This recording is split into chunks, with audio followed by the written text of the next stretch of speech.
Part 4, Chapter 2. Juliana's Immortelle. Quote, "The princess and her favorite embraced each other with transport too violent to be expressed, and went out together to pour the tears of tenderness in secret, and exchange professions of kindness and gratitude." End quote. Rasselas, Chapter 38. The sun of the September afternoon poured cheerfully into Hervey Barrington's meticulously tidy dressing room, where he was changing into riding clothes. He was going to Taunton on business, not by coach this time. Yesterday Lavinia had returned to her cottage, having stayed 4 days at Fairhaven. Hervey had observed to her that it was clear why she had prolonged her visit beyond the couple of nights for which he was usually privileged to entertain her, and asked how Mrs. Jeremy had borne this preoccupation with her especial property. "From Mrs. Jeremy's property?" queried his sister, flashing at him one of her quick glances. "Isn't he rather yours, Hervey?" "Oh, it is I, certainly, who am responsible for him, if that is what you mean," Captain Barrington had replied.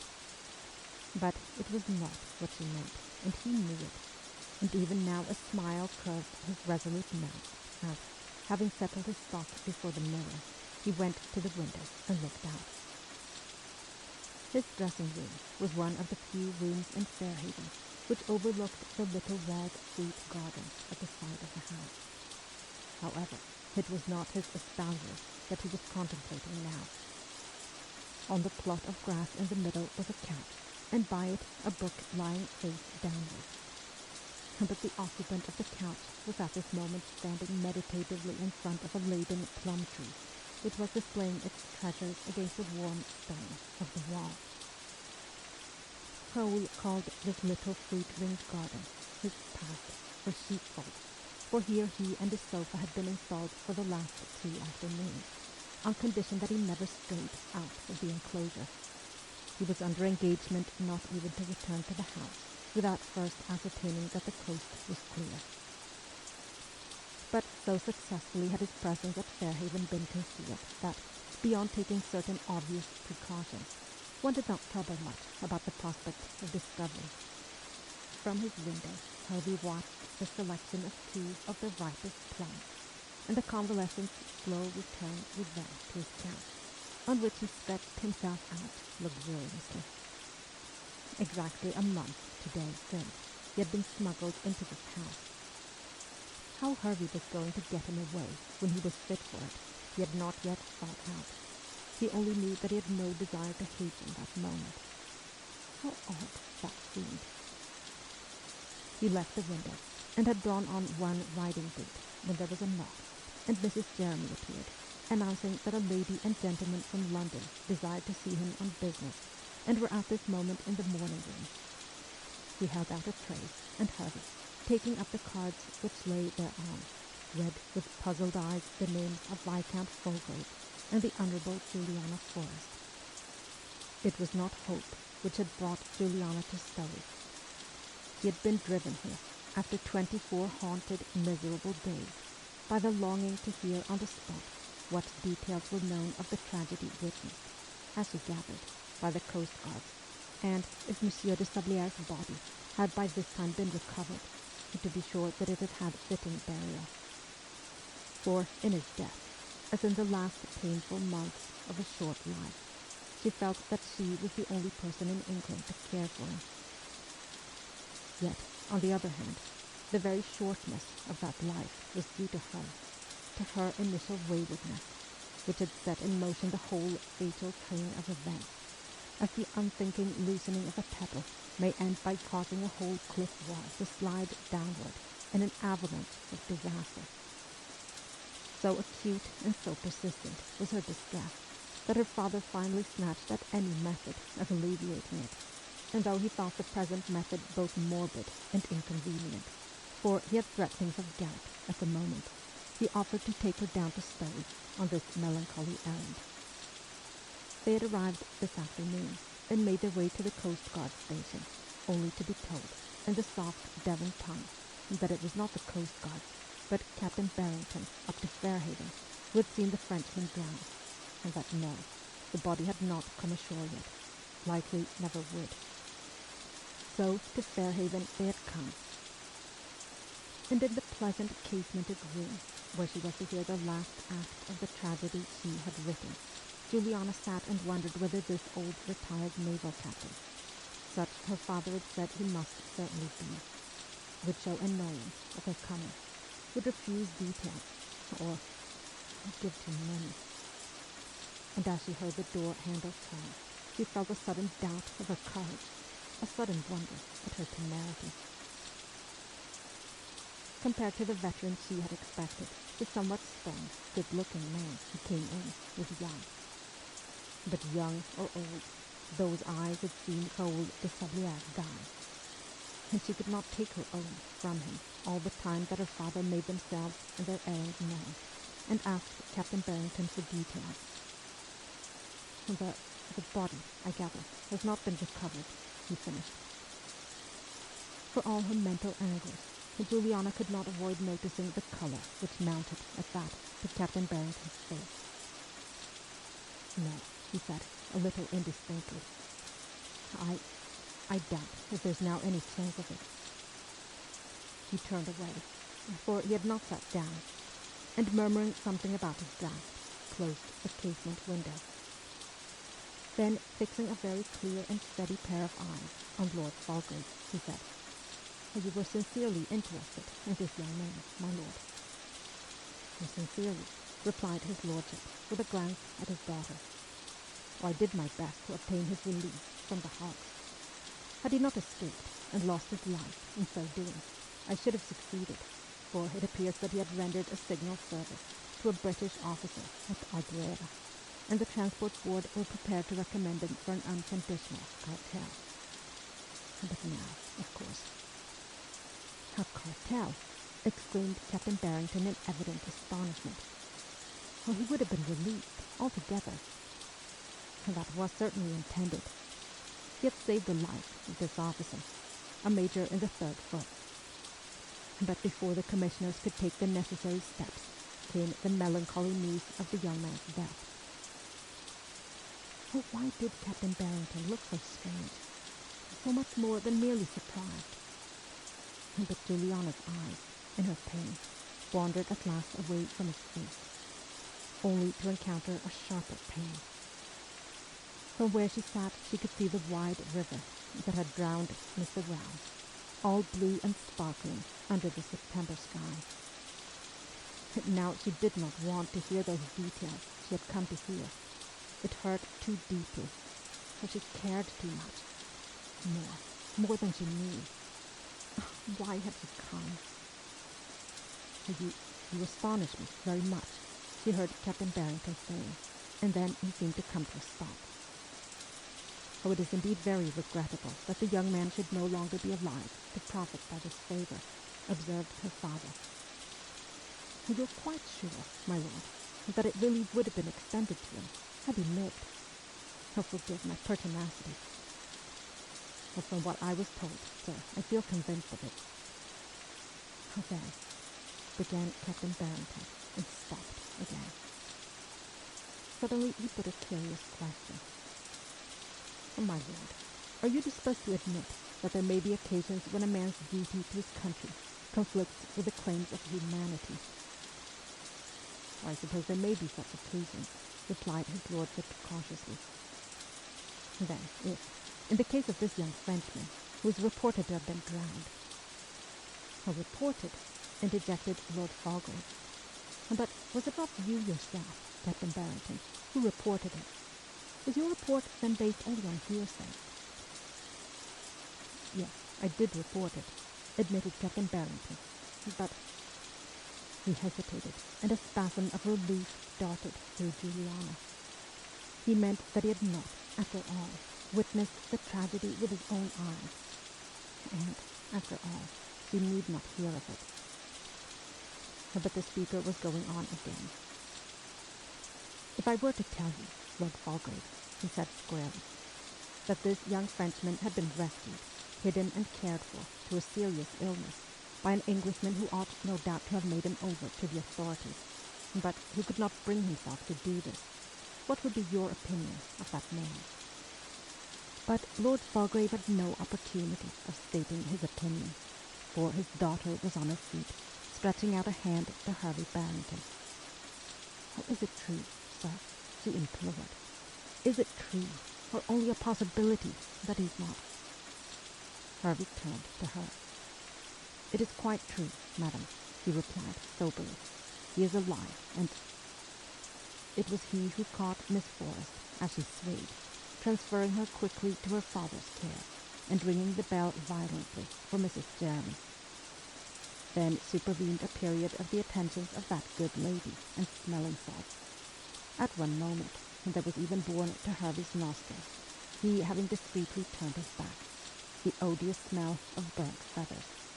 And during the time that he thus contemplated the kestrel at her moorings, he lost any remaining doubts as to Miss Forrest's identity.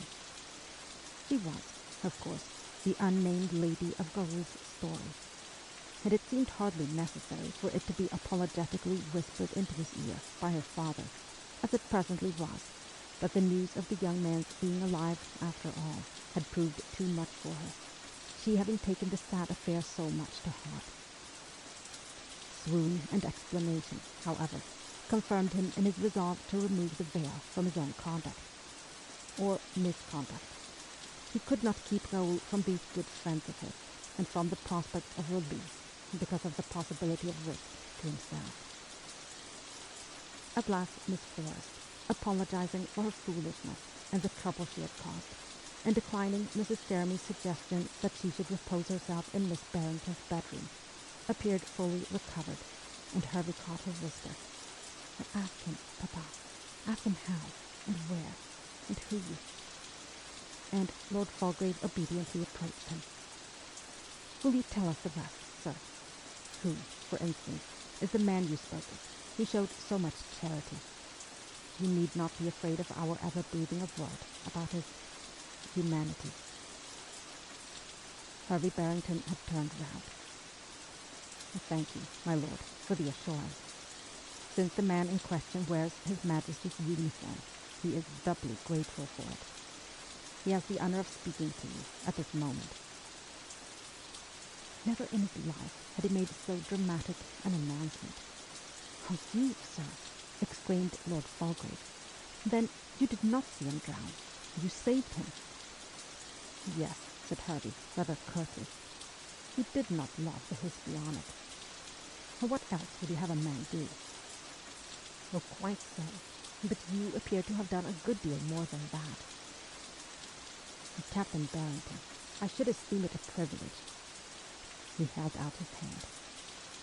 "Oh, this is a felon's hand, my lord," said Harvey, and for the first time he smiled.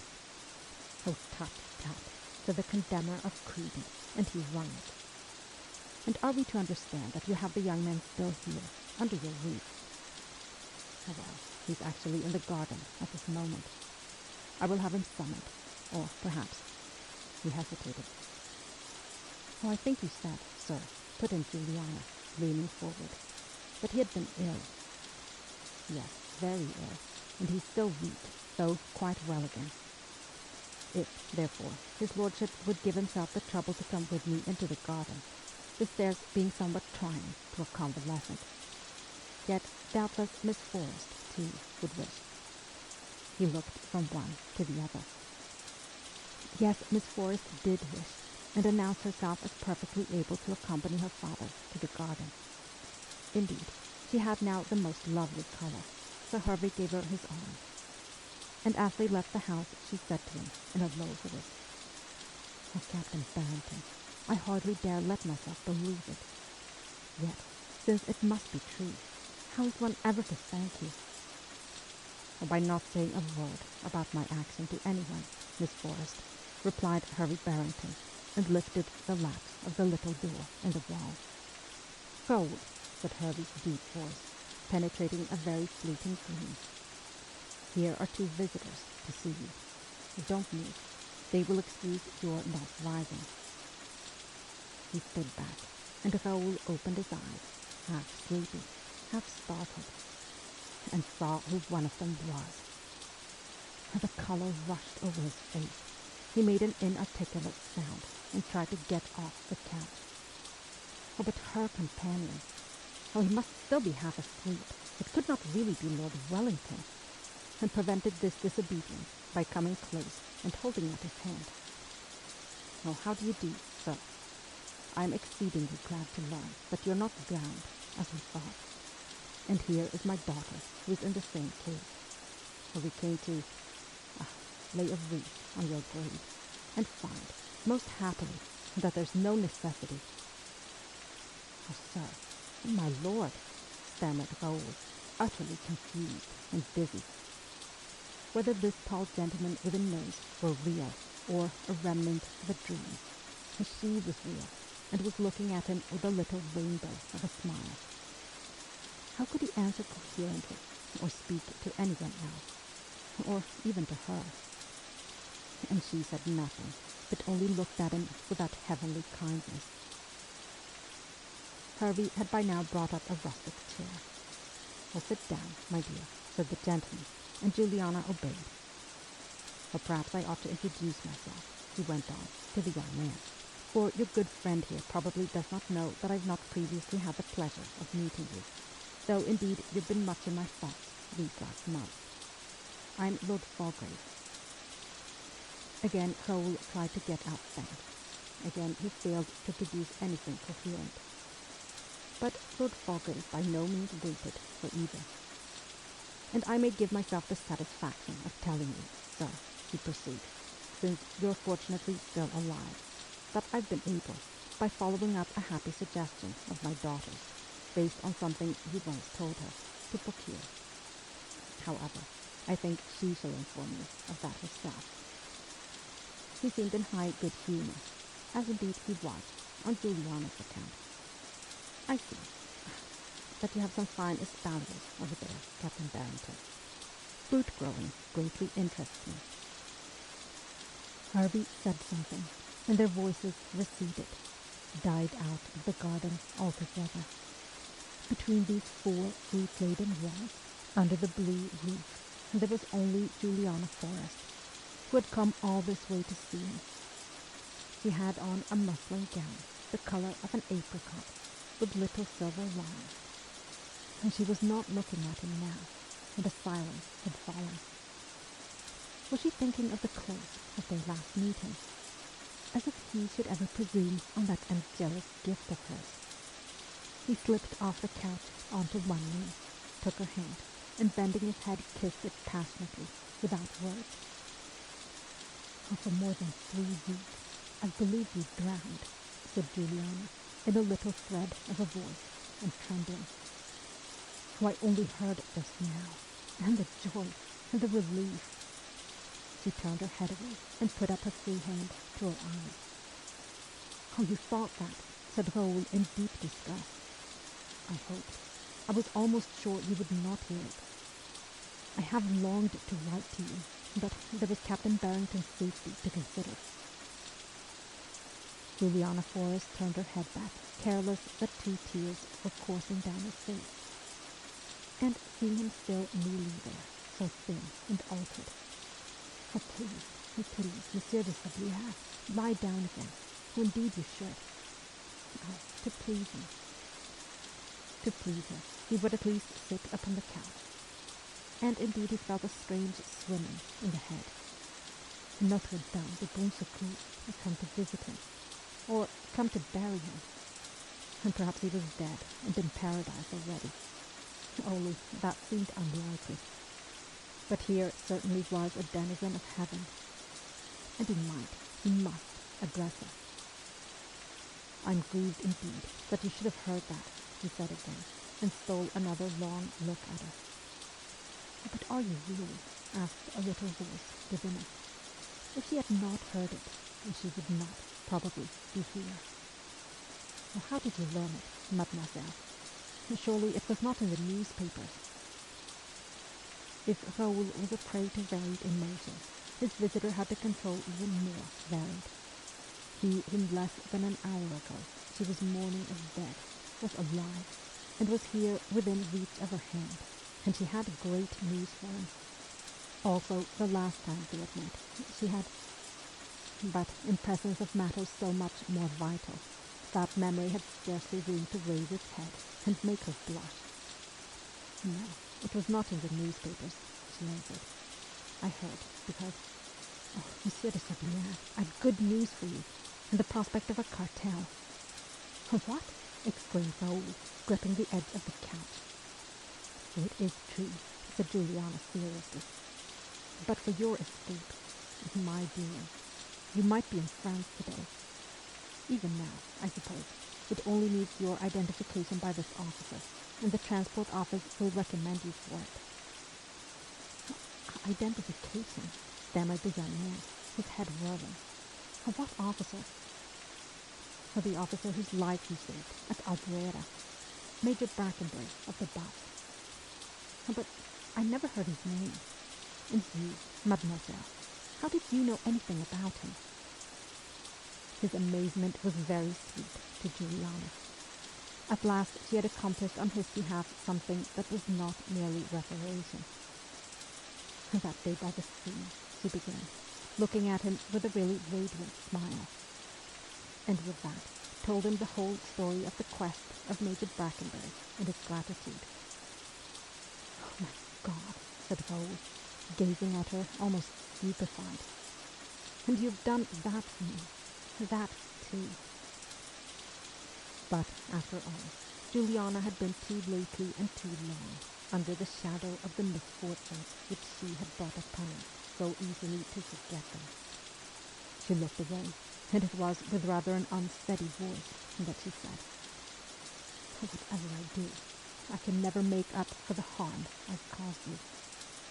Even if you shortly receive your freedom, as I hope you will, nothing can give you back these last months, or make up to you for what you've suffered through my doing. All your life, you will remember that the folly of an English girl sent you to that, and that her unexampled courage and devotion saved me from it again, said Raoul. More than saved me.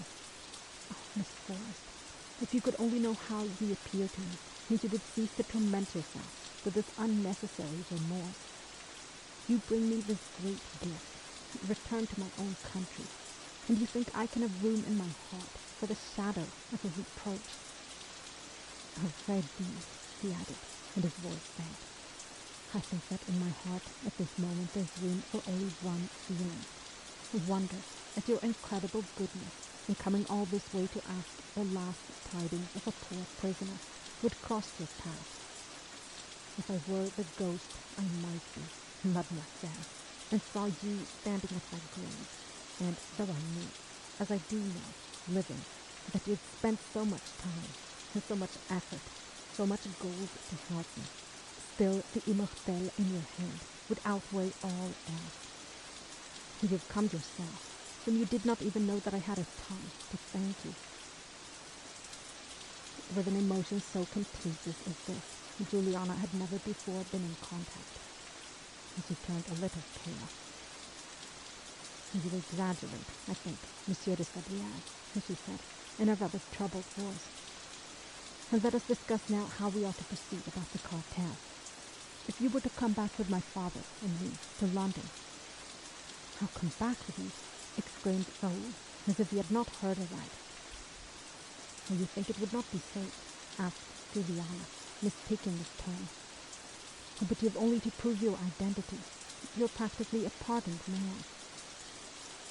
Would it be safe? In a different sense. To sit by her side for 2 days. To sleep under the same roof. It might be intoxicating, but would it be safe? Yet, had it meant Huntingdon jail, he would do it, if he were really to have the chance of it. I will discuss it with my father, Juliana was going on. It seems to me that it would be the best plan. She rose. I think I hear him returning. We might come again tomorrow to see you about it. We're staying at the Dolphin. And I've so much to hear. You've been ill and nursed here by Captain Barrington. Not only ill, I see, but injured. Raoul had bent his head. Oh, why must she go? But If she came again tomorrow, perhaps he could bear that this should end. Yes, I have a great deal to tell you about Captain Barrington and what I owe to him, and a great deal to hear, too, if I may. It amazes me that you can have found that officer, and it was nothing, what I did. Are you sure it is not a mistake? Juliana shook her head. Major Brackenbury did not call it nothing, I assure you. Yes, Papa, I'm ready. And Raoul walked in a dream beside her to the garden door, where Lord Falgrave and his host were standing. Lord Falgrave shook his hand. "Oh, I'm sorry to see that sling, sir," he remarked. "But I hope it will be many a day before you have your foot in one, which is where mine will be tomorrow, I'm afraid. Gout." "Oh, in that case," said Raoul, "how can I express my sense of your lordship's goodness in taking this journey?" "I'm very glad I did," responded his lordship, looking at him kindly. "Yes, tomorrow, Captain Barrington, we will discuss ways and means for getting this young gentleman his due." "I shall have pleasure in waiting upon you, my lord, as I suggested," replied Hervey, and was instantly aware of a hard, almost vicious grip on his arm from behind. "Or," he added hastily, "in welcoming you here." "Yes, that would admit of a full council of war," responded Lord Falgrave, "and provided that my enemy has not attacked me. Until tomorrow, then, Monsieur de Sablière." "Oh, but you mustn't show yourself yet, you know, my dear boy," said Hervey quietly, putting a hand on Raoul's shoulder, for the latter was manifesting every intention of escorting Miss Forrest to the carriage. "Oh, my faith, I was forgetting," said Raoul, a trifle taken aback. "No, I suppose not. Au revoir, then, mademoiselle." It was as he raised her hand to his lips that the full memory of their last parting came like a tide upon Juliana, dyeing her face for a moment. Oh, heaven grant he were not thinking of it too. But surely the news she had brought must have obliterated the recollection. He went to the carriage hugging that quite illusory consolation. Part 4, Chapter 3. Relinquishing a Dream. Quote, "At last he began to fear lest they should be discovered. He therefore took passage in a ship to Suez." End quote. Rasselas, Chapter 15. When Hervey came back from escorting the visitors to their carriage, the occupant of the pack was still standing just inside the garden door, like a man in a trance. Hervey smiled at him. "Well, Raoul." "I'm still rather overwhelmed," confessed Raoul, and he looked it. "Her coming like this, and the cartel. Well, have you heard of that?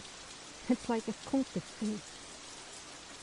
Hervey slipped his arm in his and began to lead him back to the couch.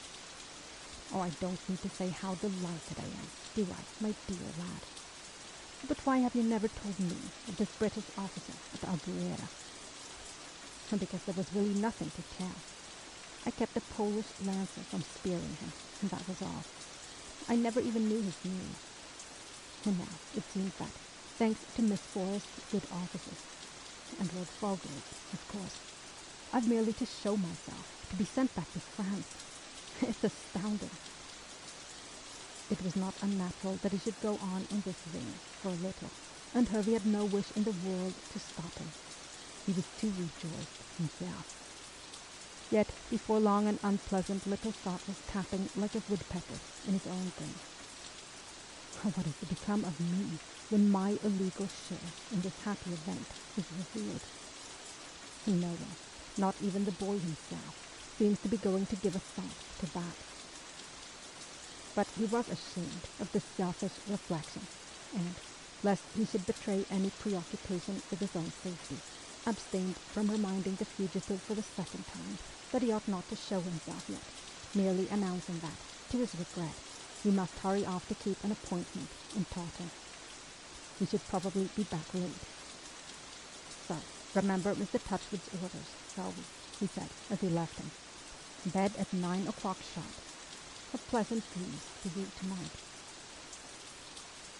Raoul did not feel sure about the night, but he had one here and now, an enchanting daydream in which Juliana sat beside him still, and he was able to say all the things he had left unsaid, and in which he thought at first much less of the great news which she had brought him than of tomorrow, when she would come again, and he could gaze at her anew. But after a while, he did think of it absorbedly.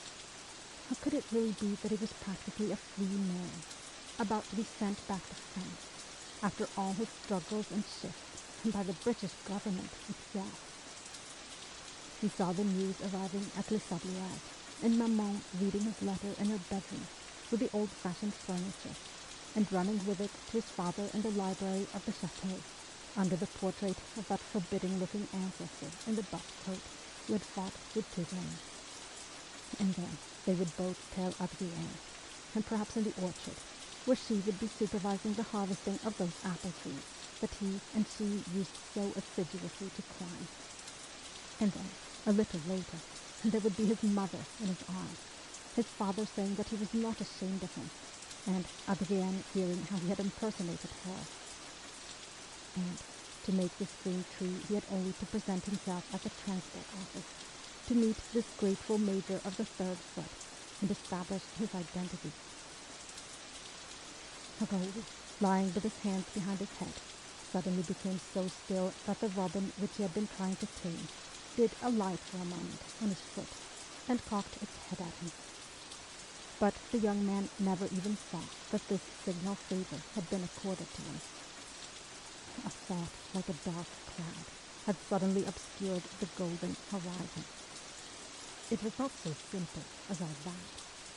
How could he go and present himself at the transport office and establish his identity without terribly injuring Hervey Barrington? A month ago, he had been reported drowned by Captain Barrington himself. How was it that he had not been drowned, and where had he been all the time? He would not tell the authorities, of course, not even if they refused the cartel in consequence. Oh, but the danger was that they would find out.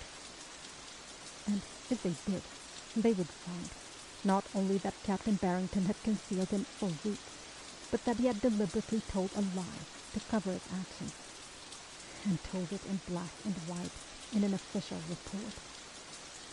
The discovery could hardly harm him, since even at the time he was destined for a pardon. But for Hervey Barrington it would mean utter ruin. And was he to go lightly off to France and leave him to that? Raoul suddenly became very nervous. I suppose someone were to look over the wall now and see him. I suppose some inquisitive stranger were to come into the garden. And to think that he had only been stopped by Captain Barrington from walking openly out to Lord Fogel's carriage. He shivered, rang the bell at his elbow, and got off the couch. And when Mrs. Jeremy appeared in answer to this summons, demanded to enter the house on the plea that it was getting cold, on which he was led back and scolded for not having rung earlier. But the offer of a fire he refused, saying that he should soon go to bed, and so laboriously ascended the stairs to the morning room.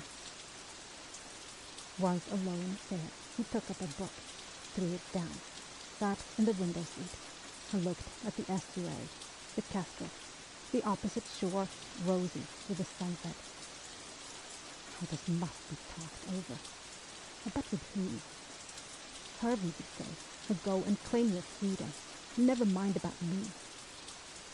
And Juliana Forrest, who had brought it to him, would hardly urge him to throw it away. What was he to do? For some 20 minutes he sat there thinking it over, till all at once he heard Jeremy's heavy foot pounding rapidly up the stairs, and the coxswain put his head in. "Oh, you're here, sir. He was out of breath. "Oh, come in," said Raoul from the window seat. "Oh, what is it?" And then, seeing his alarmed discomposure, he got up. "Oh, not an accident to Captain Barrington, I hope." "No, sir," said Jeremy. "Worse." He came nearer and dropped his voice. "And it's the row. They've heard." No need to ask what or who they were. Oh, great God, said Raoul. Are they after me? But I'm... Nay, not after you, interrupted Jeremy contemptuously. After him, because of you. When I were out this afternoon, he went on, still breathlessly, I fell in with one of the coast guards and stopped to pass the time of day. And after some talk, he said, seems to me there my great interest took sudden in that French prisoner as was drowned here last month, says he. Why, whatever do you mean, says I, feeling like a man do when he see a squall coming sudden out of the northeast, and him carrying too much sail. Whatever do you mean, Jan? Why, says he then, only this afternoon there was a lady and gentleman from London asking about him, and we sends them on to Captain Barrington, as saw it happen, and blow me, if now on top of that there ain't a Navy lieutenant asking the very same questions, only more of them, where the prisoner come from, just whereabouts he was drowned, whether it was thought there was any smugglers aiding and abetting of him, and so on. So I says to him, you go and see Captain Barrington, sir. He'll tell you all there is to know. Yes, I'm going to see Captain Barrington in any case, says he. Where? Asked Crowley, who was oddly breathless, too, as Jeremy paused. After that, resumed Jeremy, I come back as fast as I can and finds out from Hannah that no Navy lieutenant ain't arrived. But don't you go flattering yourself, Mr. Ralph. He's been here right enough, 5 minutes ago. And what happened? Asked Raoul, feeling slightly sick. Oh, he asked for Captain Barrington. I says him away from Surrey and won't be back till late. At that, he looks almost as if he meant to wait, but I weren't going to let him into the house. So he said, looking grim-like, that he would come again in the morning, seeing as he must see Captain Barrington in person, nor he wouldn't leave no message. Had some kind of a paper in his hand, too, but he put it back in his pocket and goes off, looking, well, as an officer looks when it's a matter of the bosun's mate and the cat o' nine tails. He was probably some friend or acquaintance of Captain Barrington, urged Raoul, though he did not believe it. Captain Barrington's coxswain snorted. How precious few were then, as I don't know by sight, one way or the other. And, moreover, when I asked him if he'd leave his name, he said, no, it's not known to Captain Barrington. No, sir. He'd come from the Admiralty to make inquiries, and perhaps to take the captain back to London. I take my word for it, they've heard something. Else why should he have gone asking all these questions of the Coast Guard? And now the captain's got to answer for it all. Raoul sat down again, turning whiter and whiter. I've always said, went on this new Jeremy, now so fiercely loquacious, and that he didn't ought to have done it, and him, as it were, under their lordships' displeasure already, and though he was acquitted at the court-martial, and quite right, too, for if ever. His hearer was on his feet. What in God's name are you talking about? What court-martial? We haven't never told you why he's on half-pay. On the shelf. Oh, I didn't know he was on half-pay. I thought he was on leave. You gave me to understand so. Leave? An officer like him? In wartime? Said Jeremy scornfully. No, him eating his heart out these 2 years, and all along up the Suffolk, lost off the Scilly, through no fault of his, and if ever there had been a chance of his getting another ship, as was always said he would, because he left the court without any sort of blame being put upon him. Well, it don't look much like it now, do it? Harboring a French prisoner and lying about it, as I always said he were crazed to do. And now, if it's been found out... He made a short, dramatic pause, during which Raoul subsided once more onto the window seat and put his head against the mullion, speechless. So this was the explanation of the sad sternness of Captain Barrington's face and repose. And, for his sake, He had weighted the scale against himself still further. "Well, they always say as it's bad luck to save a man from drowning," resumed the sailor darkly. "He's sure to do you an injury in the end." Raoul got up, steadying himself by the sill. "Oh, Jeremy, and that's Captain Barrington's sailing boat, isn't it? Eh bien, the moment it is dark, you can start for some place on the coast, anywhere, and just turn me out there. As long as I'm out of this house, and no one sees me go, nothing can be proved." And there was a feverish flush on his cheek. "You'd not get far," said Jeremy, eyeing him dubiously. "Oh, that would not matter, so long as I was not here." Jeremy considered a moment. "No, not without Captain Barrington's orders. I couldn't do that." "Oh, but, you fool," said Raoul impatiently. "He would never give them. Don't you know him better than that? And this must be done unknown to him before he returns." "But he'd soon see the Kestrel was gone," objected Jeremy, "and a sailing boat easy tracked by other folk." "Then what are we to do?" asked Raoul. "You want to get rid of me at once, I suppose, just as much or more than I want to go. But I cannot walk far. It is no good pretending it. I cannot hire a conveyance here. Couldn't you row me somewhere in the little boat?" "How, the skiff? I've got her bottom up in the garden for caulking of her seams, and she's leaking a bit. I couldn't go rowing no distance in her." "I'll get another boat, then, from somewhere." "I won't have to answer a mort of questions. No, I'll see what can be done to the skiff between now and dark, and maybe I can get her shipshape enough to put you across the river, sir. That would be better than nothing." Raoul put his hand to his head, which was beginning to ache. "Yes, and I must go after Captain Barrington's return, not before. Then he will not find out until morning. Oh, don't let Mrs. Jeremy know, either. What time, do you think?" Jeremy reflected deeply. "There's no moon to speak of. Sun rises about 5:30. I'll have to slip out without waking Hannah, for she'd certain sure stop me. I should say as near 3 o'clock as possible, sir." "Very well. And try and bring me some food to take with me. I will save what I can for my supper. I must have a map of some kind, too.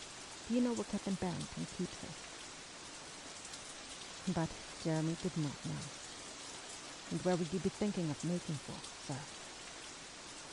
"Upon my soul, I don't know," answered Raoul, and laughed.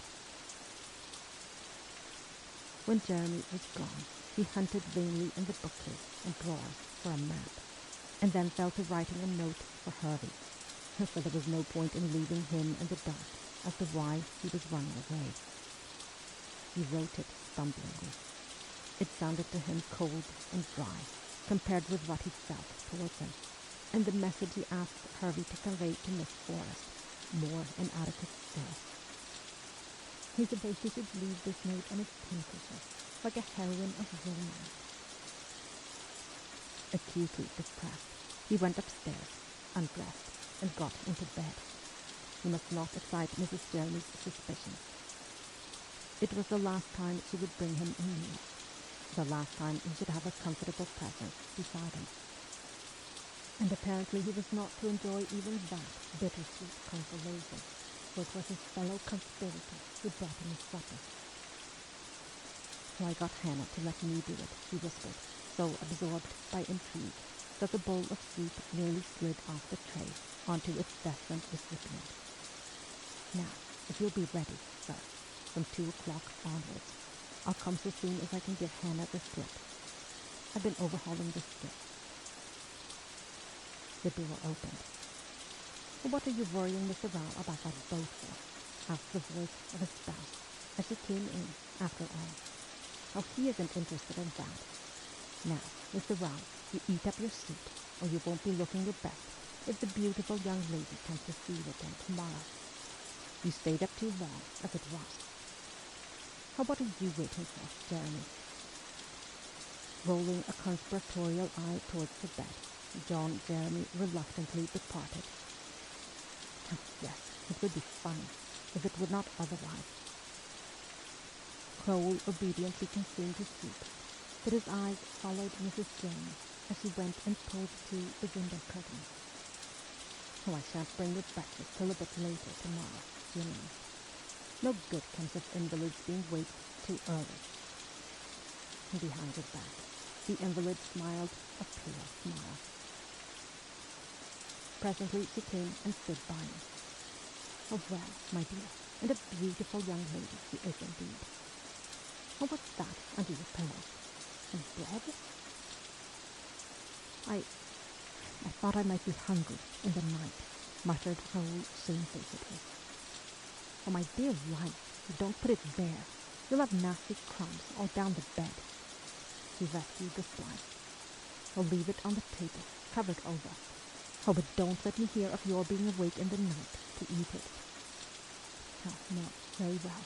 You shall not hear of it, promised her charge, on which she tucked him in, saying, Now, go to sleep, for I wouldn't keep awake for the captain if I was you, and dream of your visitors. Mrs. Jeremy, said Raoul, will you kiss me?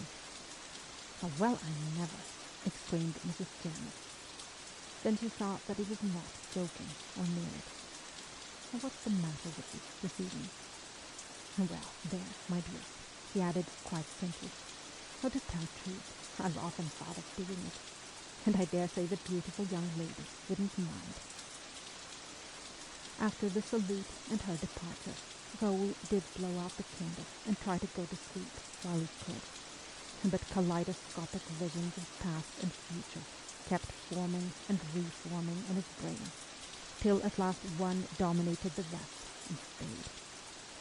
Juliana Forrest coming to this house tomorrow, full of her generous plans, to find him fled in the night with scarcely a word, and the safety she had brought him after such long endeavors flung away.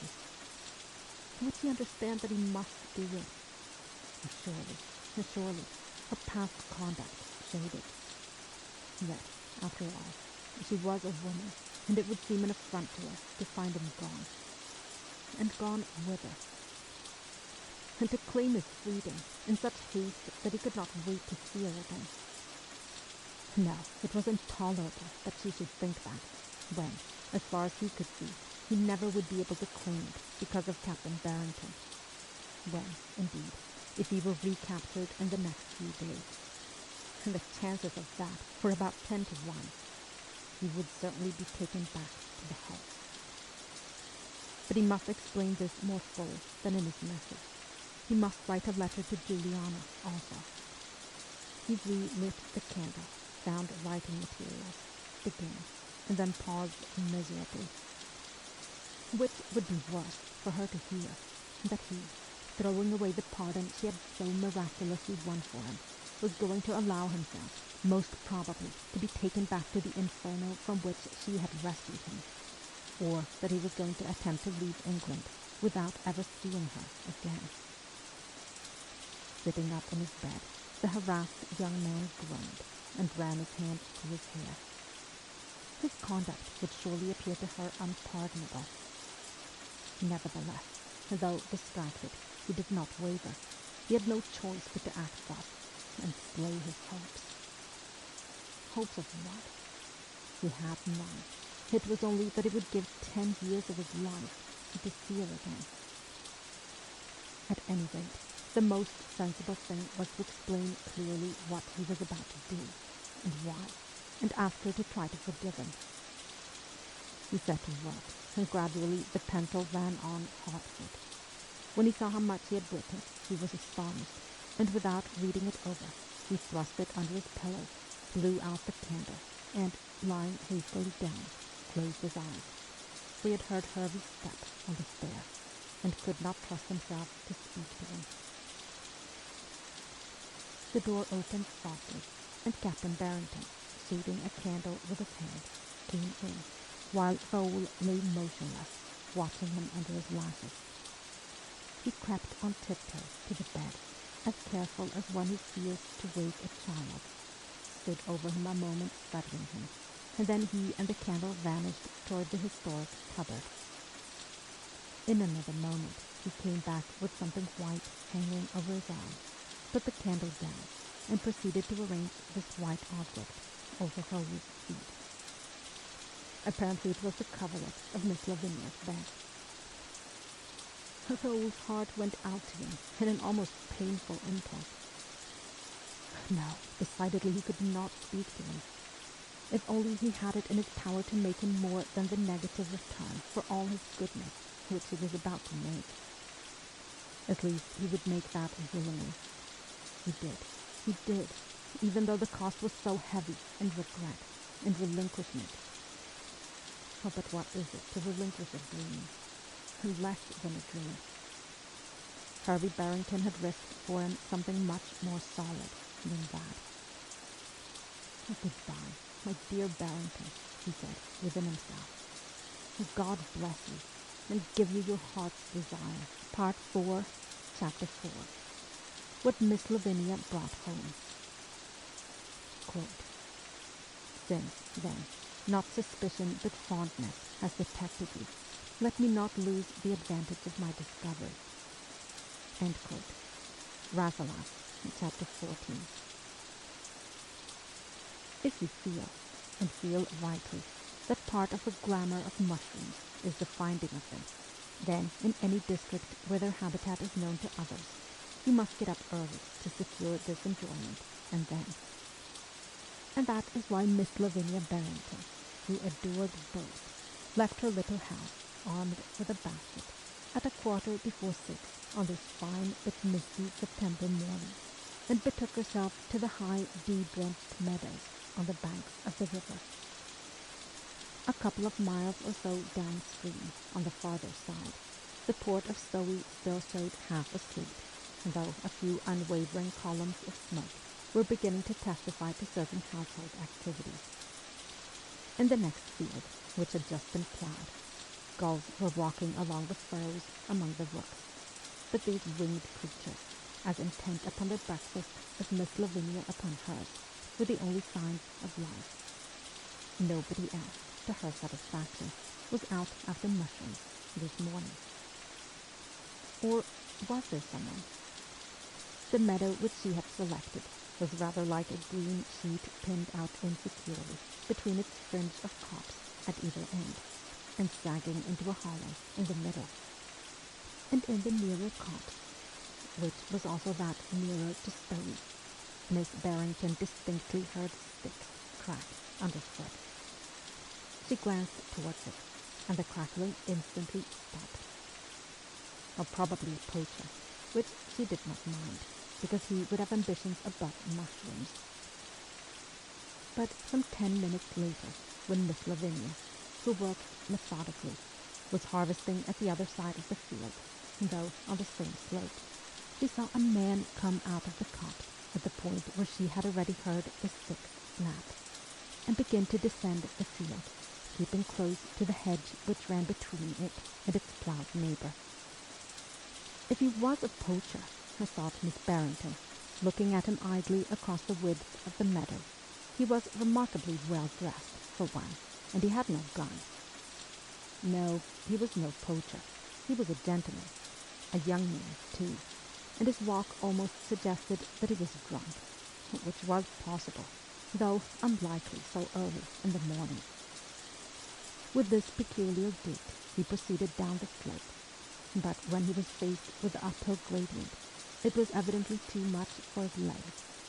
He stopped, lurched, and, catching sight of a stile in the hedge, went and sat down hastily on the lower step, leaning his head forward in his hands.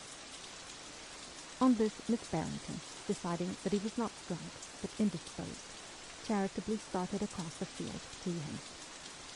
But before she got very near, he evidently heard her coming, and, leaving the stile, started as hard as he could up the slope in front of him.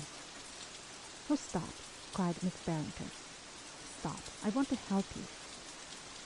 But despite his obvious difficulty in walking, her quarry pushed on up the rise as though a fury were after him, and making his way through its sparse hedge and disappeared in the thicket at the top. Miss Barrington had, however, gained on him so much that she was in this refuge the moment after, and there he was, leaning against the young sycamore, his back to her, and gasping. "Are you ill, young man?" asked Miss Lavinia, approaching him. "Oh, let me." He half turned, as though to ward her off, and she saw who it was. Oh, heavens above! Mr. Rowell! Mr. Rowell stared at her without speech. "Oh, for God's sake, sit down," said Miss Lavinia hastily. She looked to see him pitch forward at her feet. His face was so ashy. "Oh, there, that's better." For, almost sliding down the trunk, he had let himself subside and sat down on the dead leaves below, half supported by one hand. I am," he said, opening and shutting his eyes several times in succession. "I'm trying." His head drooped. "Yes, never mind," said Miss Lavinia, wishing that she carried smelling salts. "You're running away, I know, but you need not have run from me. Just sit there a little." Very tactfully she supplemented the half-support of the tree with an arm, so insensibly indeed that she flattered herself he did not know it, and at the same time she laid a speculative finger on the furiously bounding pulse in the nearest wrist. "Oh, we must go on, Saint-Louis," murmured the collapsed fugitive. "Oh, I beg your pardon." He had raised his head, and was now looking at his companion with startled eyes. "Oh, how did I—" "Oh, you came on your legs," said Miss Barrington, withdrawing her arm. "Most unwisely, I should say. However, here you are. You grew tired of Fairhaven, perhaps." Raoul shifted himself to get his shoulders fairly against the tree. He had discarded his sling, but was evidently chary of using his left arm. "I was afraid that Captain Barrington was in danger because of my presence, so I left." "Admirably succinct," commented Miss Barrington, sitting back on her heels, and even in that position retaining all her dignity. "And may I ask where you are going?" Raoul dropped his head. "Oh, I don't very well know," he admitted, fingering the leaves on one side of him. "I could not procure a map, and I find that I cannot walk far." "Oh, you surprise me," remarked Miss Lavinia. "At any rate, you're now coming home to my cottage to help me eat these mushrooms. The distance is not great." "No, I could not do that," said Raoul quickly. "I assure you, I am not entirely unprotected," observed Miss Lavinia with great gravity. "I have a maid and a gardener." But Raoul looked at her without a smile. "And I have not been hiding you," she went on, "if that is what is troubling you. Are you not hungry?" "Yes," avowed the young man, and his glance fell on the basket. "You would let me go on afterwards?" "You talk as if I'd captured you." "Oh, but I think you have," said the runaway, and his mouth did twitch a little. "I must say that it is not easy to get away from your family, Miss Barrington." "Oh, come, that's more like yourself, and that is captures." "Yes," she said, aloud, "I expect you will soon have my brother on your track." Raoul shook his head. "He does not know." "Or perhaps," he pursued, beginning to struggle to his feet, "the explanation is that I'm not very good at escaping." "Yet, one way and the other," said Miss Lavinia, assisting him, "you've certainly had enough practice. I think that for the peace of this country, it is time you had your exchange." "But I believe that I've got it," returned the young man casually. "I heard, yesterday. A pardon, in fact, but I cannot claim it." "And why not, pray?" "Oh, because the authorities would be almost sure to find out where I'd been these last weeks. I would sooner go back to the hulks than bring disaster on Captain Barrington. As it is, I'm afraid the Admiralty has got wind of something. A naval officer came demanding him yesterday when he was out, and is coming again this morning. So I got Jeremy to put me across the river before it was light. And I must get farther away. I must, Miss Barrington. And perhaps I could hire a horse. Yes, yes, said the lady. We will see about all that after breakfast, and you shall tell me more about this officer. For you can trust me to be alive to my brother's danger, can't you? Yes, said Raoul, looking at her in a rather bewildered way. But for the rest of your life you will distrust women, you mean? No, no, said Raoul hastily, and no doubt it was to prove his confidence in the sex, as well as because the ground seemed so unstable, that he took her arm with no more than a half-hearted protest, and they moved together out of the little wood. Susan, Miss Barrington's maid, was a good deal surprised when she was told that there would be a young gentleman to breakfast, but as she never thought of questioning her mistress's orders, it was with only a mild wonder why a visitor should arrive so early that she cooked the mushrooms. And when she had her first sight of him, lying back, very pale, in Miss Barrington's own easy-chair, she decided that the young gentleman had arrived by sea and had not yet recovered from that devastating experience. Raoul was indeed so much at the end of his tether by the time he arrived at Woodbine Cottage that his hostess forbade him to utter a word until he had eaten and drunk. Not till then did she ask how he had heard of his pardon. Lord Falgrave has been good enough to interest himself in my case, said her visitor with a slight increase of colour. He came to Fairhaven yesterday, and— Who?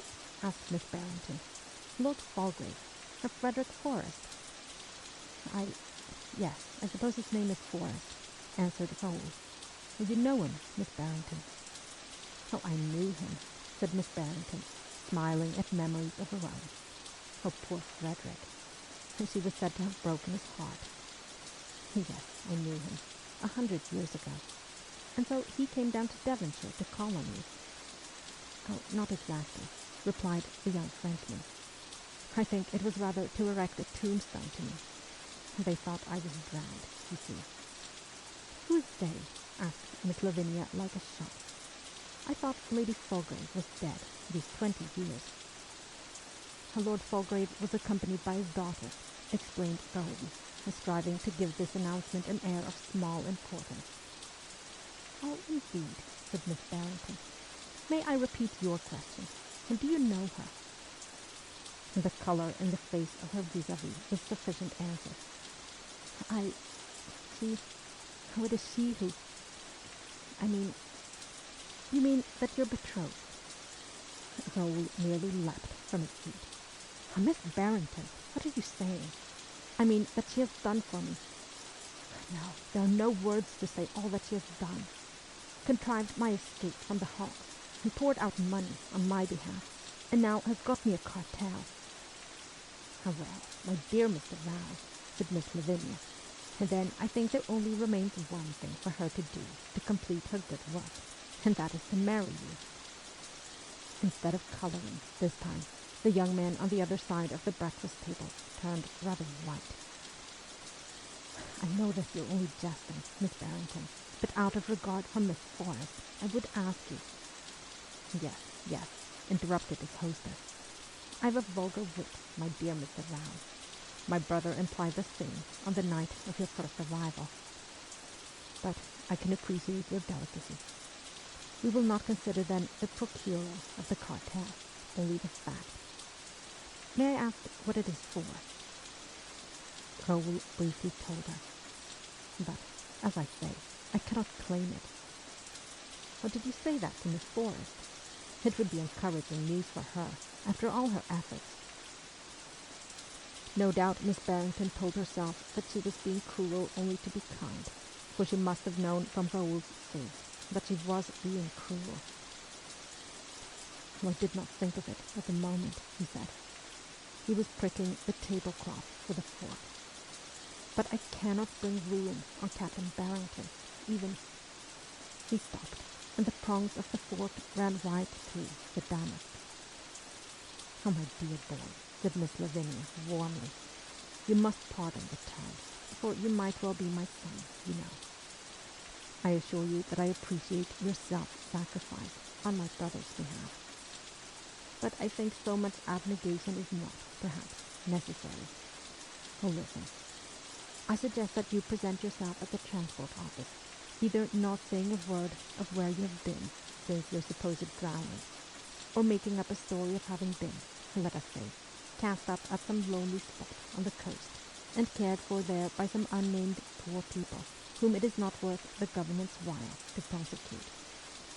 And besides, it is no crime to care for a half-drowned man, and they in no way helped you to escape from the country. As soon as you were well enough to do so, you left them. You don't look so robust. With that bandaged wrist, too, that doubt can be cast on that statement. How is the transport office going to disprove any part of that story? Raoul, with an elbow on the table, had been listening attentively. I should also have to account for the manner in which I first heard of my good fortune. Yes, perhaps. But it depends a great deal on what errand this officer has come to Fairhaven. Well, that I can soon find out, returned Miss Barrington, getting up. I will drive over to Stowey at once and see if you will give me your word to remain here. Parole d'honneur, Monsieur le Capitaine. Or else the coal cellar. A brief smile flickered over her prisoner's face. You leave me no choice, Miss Barrington. I give you my parole until you return. Yes, he added meditatively. I could always refuse to accept the cartel, unless they promised not to make investigations about my whereabouts. Well, I am glad, said Miss Barrington, to see that you're open to reason. Our first step is certainly to find out about this messenger of doom from the Admiralty. I will order my pony cart. Incidentally, my brother will be glad to hear where you are, I fancy. You say you made John Jeremy put you across the river. I'm sorry for him. Well, Jeremy is a faithful soul, said Raoul. All along he has thought of his master's interests, not of mine, and quite rightly, too. Yes, but you may be sure that his master won't hold that an excuse. There seem to be a good many martyrdoms over this affair of yours, Mr. Brown. Raoul sighed and studied the carpet. He was much depressed. Miss Lavinia looked at him keenly and added, Nor are martyrs always of the male sex, you know. He looked up, startled. Oh, Miss Barrington, but you know that it is not my wish to stay here, and perhaps involve you, too. Give me back my parole. Oh, never in life, said his hostess, tugging at the bell pull. You're too slippery. But you did not really think I was referring to myself, did you? Susan, tell Jacob to harness the pony at once. Now, come back to this comfortable chair, Mr. Brown. And by the way, have you the address of this major who owes you his life and must needs identify you? He's quartered, I believe, at Canterbury. You will have to communicate with him. Yes, I suppose so. Unless Lord Falgrave does so. I cannot expect Lord Falgrave to take any further trouble when I've behaved in what must seem to him such an extraordinary way. No, perhaps he can't, said Miss Lavinia uncompromisingly. She studied him again as he stood before her, and between her liking for him and her feeling that she owed him some reparation for the past, resolved to take a hand in his destiny to better purpose than last time. For all that, she went on to point out that, since he could find Major Brackenbury, he was in a position to carry through the business of the cartel without Lord Falgrave's assistance at all. But this truth seemed very little to exhilarate her visitor. Biting his lip, he merely looked broodingly at her. Well, I'm going to put on my bonnet and set off, said Miss Barrington. I propose that you sit quietly in this chair with a book till I return. Now, remember that I have your word of honor that you will not give me the slip. Oh, you don't think, surely, Miss Barrington, said poor Raoul in a tone of anguish, that I wanted to give anybody the slip. Oh, except your friends in the Ganges. No, I don't. But you have an uncontrollably quixotic turn of mind, I'm afraid. He patted his arm, as if, however, this quality did not displease her, put cushions in the chair, a book in his hand, and departed. And Raoul sat in her chair, leaning his head against the back, frankly wretched. Once again he had made a mess of his affairs, a supreme mess. But once again, he did not see how he could have done differently. Yet, if only he could see Juliana for 5 minutes to explain. A letter was so doubtful an ambassador. But it seemed to him that she would never listen to an explanation after such an affront. He knew, none better, of what she was capable with regard to a man who had displeased her. But if he did see her for 5 minutes, if she did listen, yes, even if the arrangement shadowed forth yesterday in the Garden of Eden were carried out, and he went up to London with her and her father to claim the cartel, what would be the result? Only more heartache for him. No, the sooner he got out of England, the better. For other reasons than because of a distaste for captivity. Over there, he could throw himself body and soul into the following of his emperor's paling star, and for how it had paled in the last 12 months.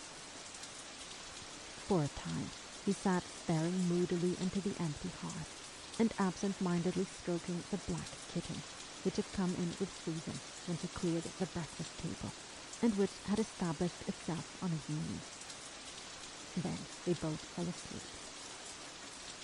And being pretty well exhausted, and having had practically no sleep the night before, Raoul, for his part, slipped the minute hand twice round Miss Lavinia's ormolu clock. Though, if he had known the full extent of Miss Lavinia's activities meanwhile, it is probable that his slumber would have been less profound. The door opening smartly woke him with a jump. "Raoul, are you there?"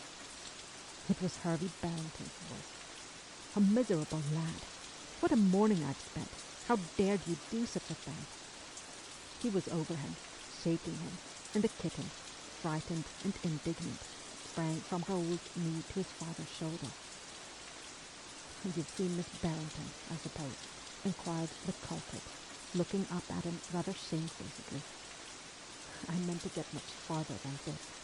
May—" He gave a shrug, and the kitten promptly scratched his cheek.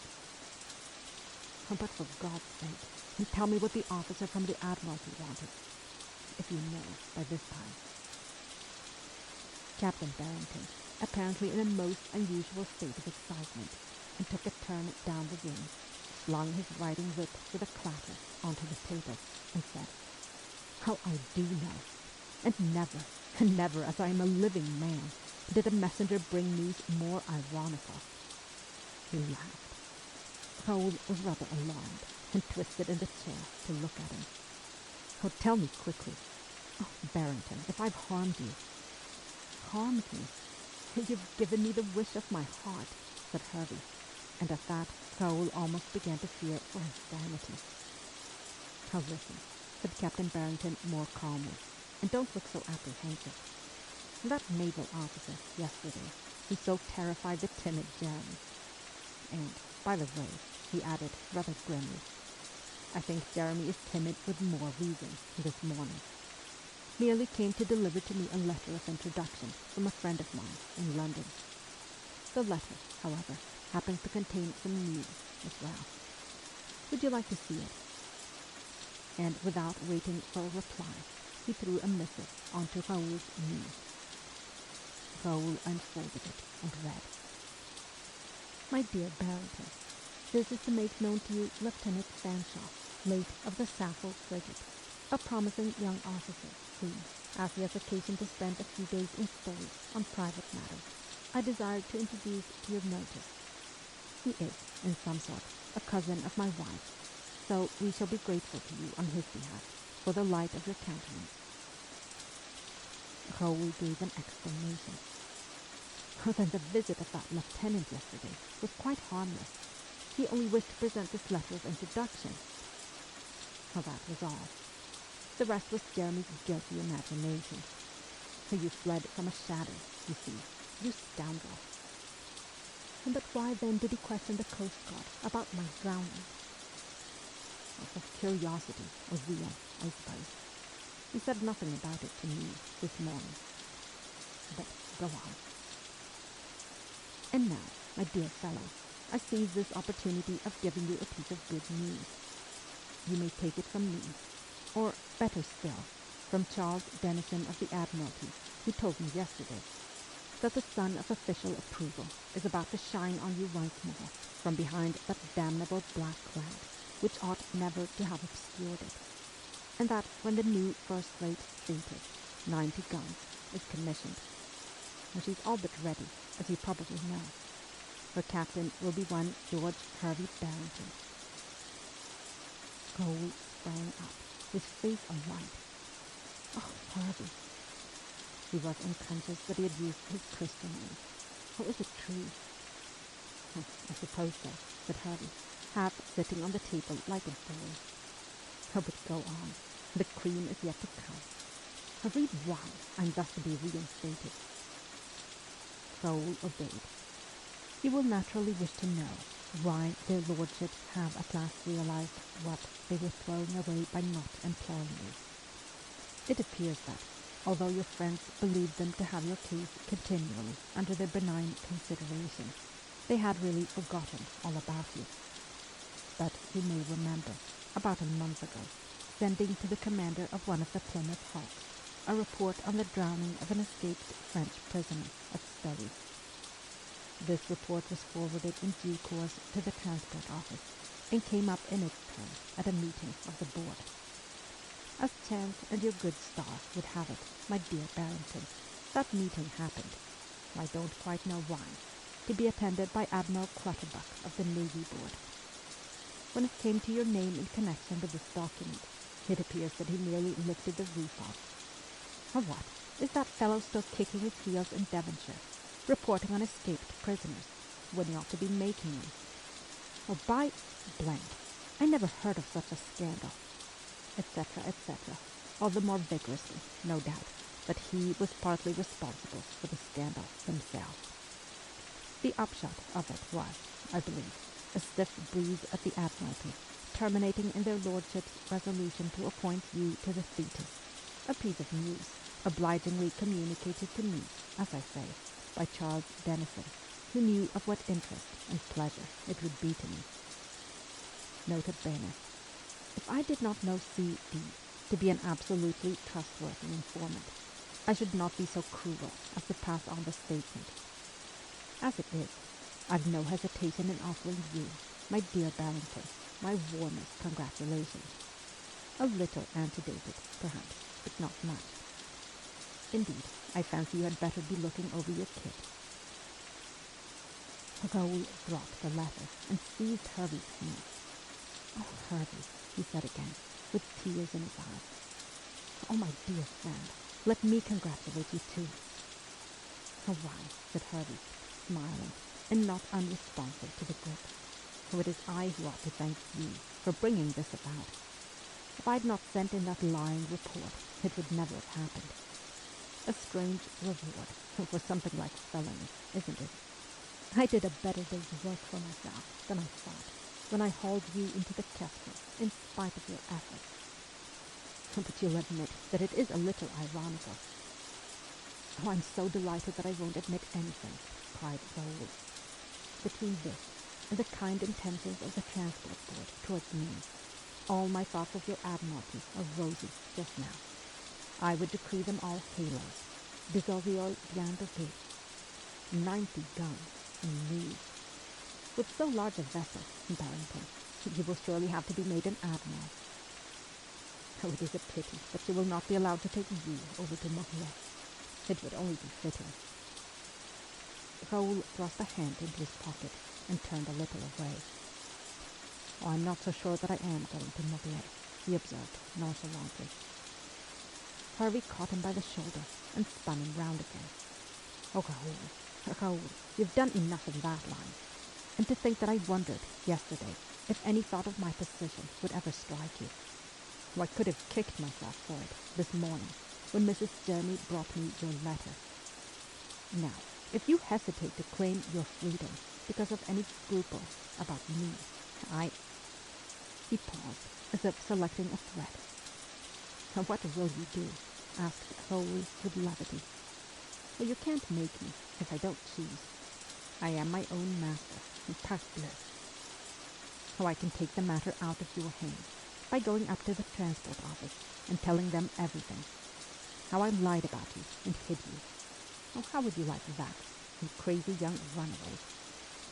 But my sister has been talking the matter over with me this morning. As I understand, she has already done with you, and I think, as she does, that if you do not object to telling the commissioners a few lies, the matter can be put through without involving me at all. You see, by successfully removing yourself from Fairhaven, you have already severed the link between us to a certain degree. But perhaps, since you abandoned female attire, you've sworn a vow never to tell anything but the strict truth. Raoul made a face at him. If I tell any more lies, they shall be the lies of Miss Barrington, who is a lady of great resource. I will trust her, perhaps, with my conscience. Oh, tiens, I think I hear the wheels of a chariot returning. Harvey listened a moment. The window was open. Yes, I hear them too. Raoul, he said, with a change of voice. I have scolded you for this escapade, though not nearly as much as you deserve. But I've not told you what I think of you for sacrificing yourself for my sake. But, said Raoul, with a little shrug, there is no need. As it fell out, voyeuse-vous, it was silly of me to run away. And all that I sacrificed was a night's rest. Was that really all? Asked Harvey. Raoul either could not or would not meet his eyes. He avoided them by the expedient of dropping suddenly down into his former chair. Oh, ma foi, wasn't that enough? He asked, perversely. A whole good night's sleep. And that was why you found me asleep just now. Like the little cat, who had perhaps lost hers, too. Oh, where is she, then? He stooped from the chair to search for the kitten, Harvey standing and looking at him, wondering if his half-suspicion of a far greater sacrifice made for him were correct. From Miss Forrest's demeanour, indeed, when he had conveyed the letter left for her and the news to the Dauphin this morning, he had been able to deduce nothing. Suddenly Miss Lavinia's head appeared at the window. Oh, Harvey, come and take the pony round to the stables for me. There's a good soul, she said. I don't know where Jacob has got to. No, not you, Mr. Rouse. You stay where you are, please. Obediently, Harvey went to the window and put one leg over the sill and vanished. Raoul scrambled out of the chair again, took up the letter of good news from the table, and began to reread it. But he had not got through the first paragraph before he was aware of the door opening. The voice of Susan thereupon murmured, Miss Barrington sitting here, if you please, miss. And someone came in. A lady. Part 4, Chapter 5. The Marriage of Dunois. Quote, the union of these two affections, said Rasselas, would produce all that could be wished. Perhaps there's a time when marriage might unite them, a time neither too early for the father nor too late for the husband. End quote. Rasselas, Chapter 29. Oh, she exclaimed, as the door shut. Oh, I thought no one. Raoul, as still as she had suddenly become, stood perfectly mute for a moment, Harvey Barrington's correspondence clutched in a tightening hand. Or was he really going to have that 5 minutes, after all? And then the room began to swing warningly round him. Horrified at this tendency, he retreated a step or two, till he could brace himself against the high back of the chair he had just quitted. Or will you not sit down, mademoiselle? He stammered out. Well, she was lovelier than ever, as always when she flushed. He remembered it from Wanfield days. To his infatuated eyes, the very clothes she wore seemed cloth of gold, and though it was not at them that he was gazing. Juliana likewise continued to look across the room at him. "Oh, I think it is you who should sit down, Monsieur de Sablière," she said gently, on which, with a final effort to show that he was not such a poor thing after all, Monsieur de Sablière moved towards her, and speech was restored to him. "How did you receive my letter? Did you understand? How did you, mademoiselle? I had to do it. It seems it was a mistake. Captain Barrington was not in immediate danger. But I thought he was." "Yes," said Juliana, with the same gentleness. "I perfectly understood. Captain Barrington brought me your letter this morning. I honored you for feeling so, and for acting as you did, to your own disadvantage." The relief was so intense, her praise so intoxicating, that Raoul's heart seemed to stop for a moment, and he was therefore guilty, for the first time in his life, of sitting down while a lady stood, for he drifted rather quickly to the window seat and sank upon it. "Ah, that is right," murmured Miss Forrest, and, possibly with an idea of keeping him safely there, she also came and seated herself at the other corner. "You do really pardon my seeming discourtesy and ingratitude?" once more inquired the runaway anxiously, leaning a little towards her. The fresh air steadied him, but her proximity did not. "Oh, I saw neither to pardon," Juliana assured him gravely. "But what I do find difficult to forgive, Monsieur de Sablière, is the small consideration you have displayed for your own state of health. For that, I do think you should be blamed. And how did you, scarcely convalescent, contrive to get as far as this?" "But I did not get so far," retorted Raoul. "Miss Barrington captured me in a little wood and brought me here. Oh, I was not making for this house. You were surprised to find me here, I think," he ventured. "Oh, indeed. I'd no idea at all that I should see you," replied Miss Forrest rather hastily. "I must explain to you how I come to be here myself. Well, the fact is that Miss Barrington is an old friend of my father's, and it had not occurred to him that Captain Barrington could be her brother, for, in those days, I gather, he did not know that she had one, and that brother being so much younger. Well, Miss Barrington came to call upon my father this morning at the inn at Stowey, and in the end was so kind as to carry me off to dine with her." "Without mentioning that I was here," supplemented Raoul, in something that was between a question and a statement.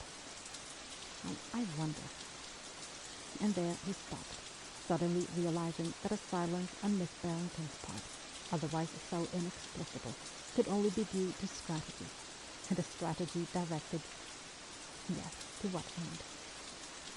The same conviction had evidently dawned on Miss Forrest also.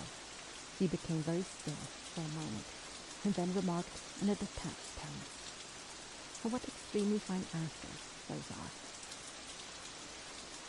"I'd not observed them," said Raoul, following the direction of her eyes.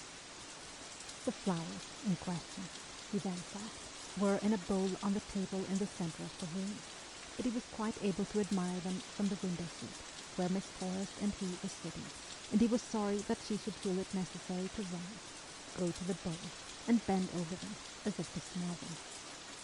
Even he was aware that asters had no scent. Yet he understood her need of a diversion, and followed her to the table but slowly. "My father was unable to accompany me here today, as he is confined to his room with gout," volunteered Miss Forrest, with her back to him, taking an aster from the bowl. "Oh, I'm extremely sorry to hear that," returned Raoul. "I feel that I am the unworthy cause of it." "It is not a serious attack."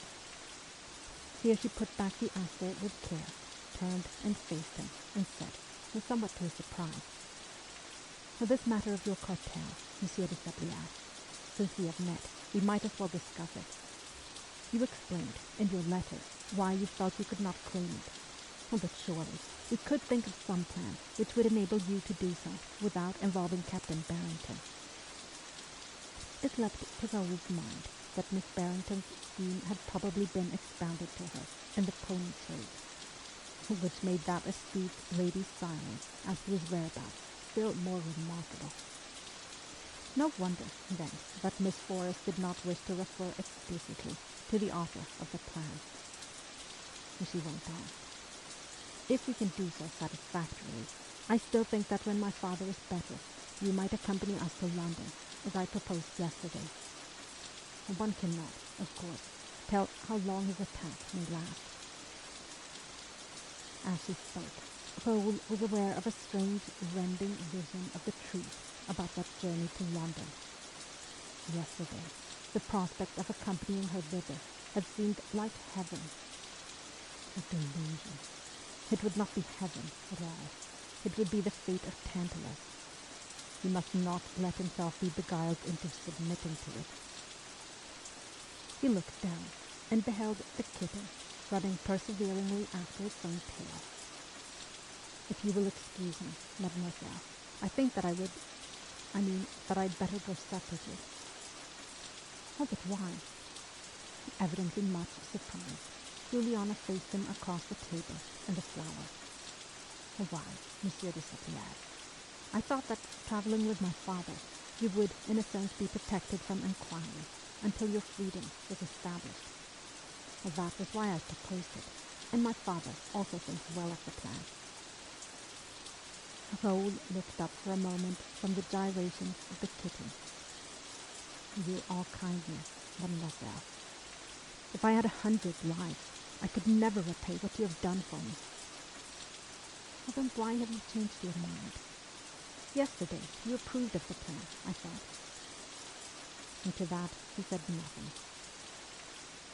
It must be, I suppose, said Juliana slowly, and in an altered voice, that you do not wish to have my society for a couple of days. And then, evidently, your forgiveness of the injury I've done you is not so complete as you pretend. Oh, how could you be so unseemly and so cruel? Oh, Juliana, said Raoul under his breath, and with that, throwing away discretion, went on desperately. No, I cannot let you think that. If you press me so, I must tell you the reason, though it would be more honorable to keep silence. There's only one journey in the world that I want to take with you, and since I can never take it, I will travel alone now. Indeed, I would rather say farewell to you here, today, because I've less fortitude than I thought. And now that I've said this, you will wish it too. But I hope you will forgive me, because you forced me to tell you the truth. She was, he knew, standing rigid on the other side of the table. He knew it, though he was not looking at her. It broke his heart to end like this, and directly the words had burst out of him, he would have given almost anything to recall them. But the best that he could hope for now was that she would be merciful, and let him go without withering him for his presumption and folly. He looked at her to see. But Juliana, too, was standing with downcast eyes, and she was very pale, and twisting her fingers not at all like a goddess about to launch thunderbolts. I did not know you felt thus, she murmured, almost inaudibly. I'm very... Seeing her so clement, Raoul took courage. Oh, do not say that you're sorry for me, for I am not, except for my own weakness in telling you. Only say that you forgive me. I was not going to say that I was sorry, replied Juliana. She was now nervously stripping off her gloves. Only that I was very much surprised. And immediately she sat down on the chair by the table, put her elbows on the latter, and covered her face with her hands. By this maneuver, Raoul found himself extremely disconcerted, for it left him no prospect of her features by which to gauge her sentiments. Yet, perhaps, after all, They were going to be able to part good friends. He began to have at least a hope of it. And with the hope came also to him the weak-minded idea of allowing himself a partial reprieve. Might it not be almost necessary to call on her father in London, even if he journeyed thither separately? And certainly it would be more courteous. He was weighing the manner in which he should make this retrograde suggestion, when, from behind the shelter of her hand, Juliana Forrest uttered these amazing words. "Oh, what did you mean about the journey you wish to take with me? Oh, did you not really understand? Most beautiful," asked Raoul some 20 minutes later, when they sat side by side on Miss Lavinia's sofa. He still held her hand in both his arms. Juliana turned her head away, and her reply was evasive and incoherent. "You see, I was so astonished," she murmured. "I never thought that you, and then you were so modest, and so I had to be horribly bold. But I shall be called impudent," said Raoul, half to himself. "Your father." Juliana looked round. "I do not pretend that I can bring Papa to reason all at once. It will take a little time, and we shall have to be patient." Laughter and remembrance came into her eyes. "Oh, I fear he will not say, 'De ma fille Isabelle, sous le pouls à l'instant.' But in the end..." Raoul loosed the hand. "Oh, he will call me an adventurer, a fortune hunter. Oh, I suppose that, unfortunately, you possess a fortune. Oh, have I been guilty of a calem, of a pun? Oh, a fortune. I have, and I have not. My money is not settled upon me. Papa can cut me off with a shilling, if he likes." "Oh, à la bonne heure," said her suitor with a sigh of relief. "Perhaps, however, he will leave you a guinea. Oh, at any rate, he cannot so easily call me those names. Oh, but there's another embarrassment. Will you perhaps succeed him?" "No. Oh, why do you laugh? Ma toute belle. I know that it does so happen sometimes, even in this ungallant country." "Oh, not half so ungallant a country as yours has always been, sir," retorted Juliana. "We have no Salic law against queens in England. No, as it happens, the title goes to my uncle, and since I have the bad luck not to be born a boy. How is that a disappointment? If you thought that you were going to marry a peeress in her own right." "Ah, the bad luck not to be born a boy!" exclaimed Raoul in tones of horror. "Oh, grand Dieu, I suppose you had been. What a terrible thought! As for the other question, I must own that I have a prejudice in favor of a wife who bears her husband's name. And now, ask me how a poor cavalry soldier is going to support a wife at all, and particularly one to whom he owes the prize of a sapphire necklace. Or did you not say sapphires? Oh, how are you going to support a wife, Mr. Rao?" asked Juliana obediently. "Oh, in the first place," replied Mr. Rao airily, "by my sword. But secondly, on the money that my rich uncle in Orleans will leave me at his death, which will shortly occur, I think. Money which I have sometimes intended to refuse, because he is personally odious to me, but which I shall now make the sacrifice of accepting for your sake."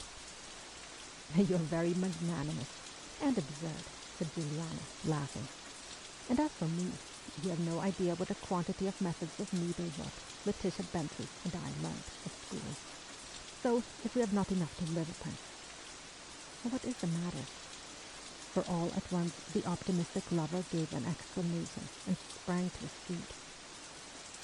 "Oh, I fear I go too fast," he said, dejectedly. "Our countries are at war. I am your enemy, Juliana, and I'm returning to fight once more against you over there. If every other difficulty were gone, how could we marry each other in such conditions?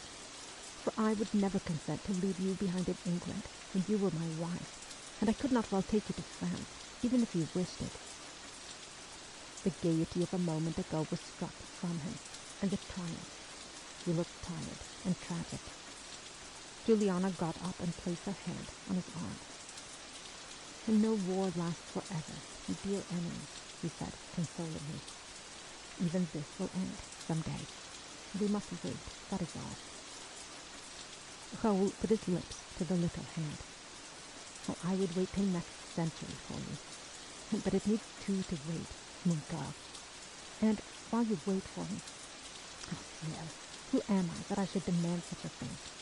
And you will meet so many other men, rich, and of your own nation, 1,000 times better matches than I. Though hardly of a better family, he added, with a little lift of the head. And you will regret. Oh, I ought not to ask it. But what if it is I who ask it of you, returned Juliana in her soft tones.